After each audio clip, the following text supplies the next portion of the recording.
ગુફા દ્વારા વહેતું હતું. એ નદમાં પણ અનેક જીવજંતુ તેમણે જોયા. અહીં પોતે સ્નાન કરી વિષ્ણુ સહસ્ત્રનો પાઠ કર્યો. 3 દિવસથી પોતાને કાંઈ ફળ ફૂલ મળ્યા ન હતા, છતાં તેનો તેમને સંતાપ નહોતો. અચળ ધીરજ ધારીને પોતાનું અવિરત વિચરણ પોતે કરે જ જતા હતા.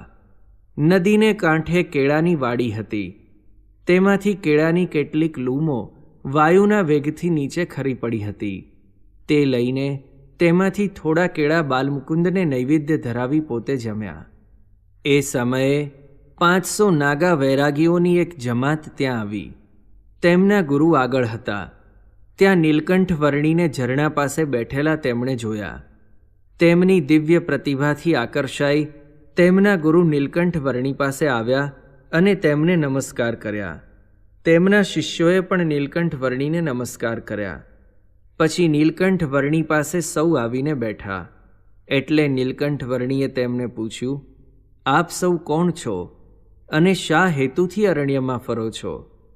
આ સાંભળી મુખ્ય શિષ્ય કહ્યું, આ અમારા ગુરુ છે.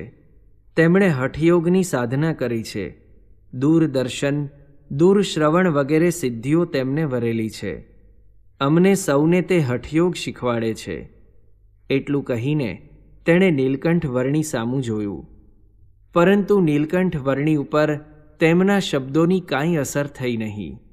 તેથી તેણે ગુરુનો વિશેષ પ્રભાવ જણાવતા કહ્યું, આ પ્રદેશના રાજા અમારા આ ગુરુના શિષ્ય છે.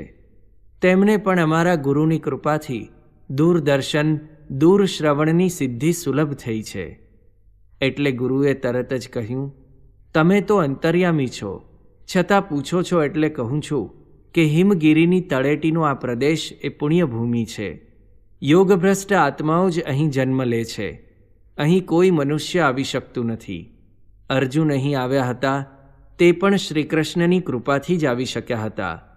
અમે દુર્વાસાના યોગભ્રષ્ટ શિષ્યો છીએ. તેથી આ પૃથ્વી ઉપર ભ્રમણ કરીએ છીએ. અહીં આપના દર્શન થયા.